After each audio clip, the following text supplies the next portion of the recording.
Assalamu alaikum. Alaykum assalam rahmatullah. Sheikh, there's a brother asking, what is the judgment for talking with a woman who is mahram?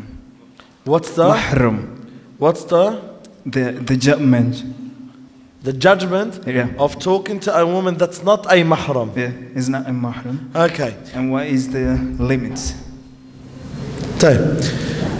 Islam forbids us to mix with the other genders if there's no necessary excuse or there's no a necessity. What do I mean by the opposite gender? Opposite gender, a man speaking to a woman that's not a relative to him, such as mother, sister, daughter, niece or auntie. And the same thing for a woman speaking to a man that's not a relative to her, such as a brother, uncle, father, nephew or brother. Now, in Islam restricts our communication with the opposite gender. The only reason that Islam restricts, not only forbids, but restricts, because in some areas I am allowed to speak to the other genders. In some areas I am allowed to communicate with other genders, but with restrictions. And that restriction is to minimize the corruption that's caused amongst people. You see, my brothers and sisters, sometimes things are haram, not because they are haram within themselves. They are haram because they lead to haram. They are haram because they lead to haram. So for example, mixing with the opposite gender, looking at the opposite gender for no reason, speaking to opposite gender, maybe within itself it's not a big corruption, but this leads to a bigger corruption. And that's why Islam forbids corruption from its roots, does not wait for corruption to take place and then say it's haram. Islam forbids corruption from the beginning. Now someone says, but I don't have bad intentions when I speak to another woman or to another man. I don't have bad intentions. I take her as a friend or I take him as a friend. You might not have bad intentions, but how do we know others don't have bad intentions? And that's why the Sharia is not going to say, if you have good intentions, speak. If you don't have good intentions, don't speak. Who do we know speaking with good intention or bad intentions? No one knows what's in your intention except Allah subhanahu wa ta'ala. And that's why Islam eliminates the corruption from its roots and does not wait for it to start. And look, we live in a society these days, in a world that's full of corruption. It's full of corruption. And this corruption not only affects this person that's taught, affects everyone. That corruption is passed on from them to their kids, to their friends, to their families. And that's why Islam teaches us that if you are interested in the opposite gender, then there is a halal door, which is engagement and marriage. And that's why when I do things halal from the beginning, my life is correct from the beginning and I don't have problems later on. But when my marital life is wrong, it's wrong because it's based on wrong foundations.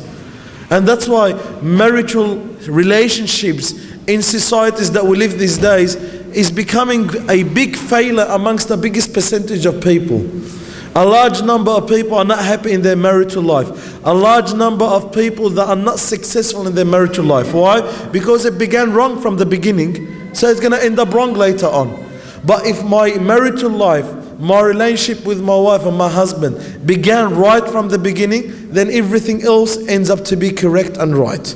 So if I'm going to establish my relationship with others on wrong, then later on it's going to be wrong. And if I establish it on right and correct, then later on everything is right and correct. And that's why most of the time those who establish a relationship on wrong ends up in a failure, ends up into problems, ends up into a break relationship. And those who establish it on correct and right ends up most likely to be right and correct. So that's why, my brothers and sisters, Islam forbids us to communicate or restricts our communication with the opposite gender only what's necessary.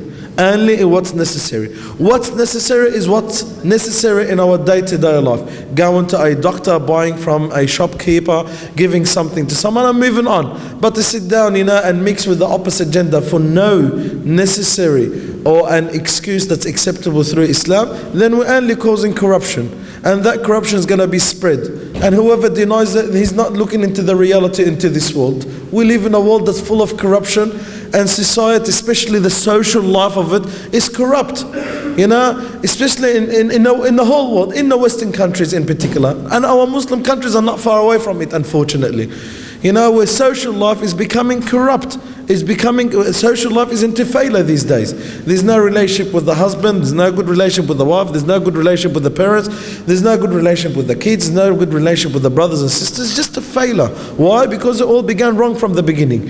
Whatever starts right ends up to be right. Whatever starts wrong ends up to be wrong. If I'm going to build this building on weak foundations, what do you expect later on to happen? It's to collapse. And these weak foundations, the haram. The haram is always end to failure. Never ever think that when you do something haram you'll succeed. Never ever think that when you do something wrong you won. Never ever think that when you do something wrong you've gained. Even you think that you've gained or you succeeded, but at the end you're going to fall down. But when you do the halal, you do the right thing, you do the correct thing, wallahi, you're the most happiest, richest, wealthiest man ever on the surface of this earth and woman. So inshallah, I hope that the answer is clear.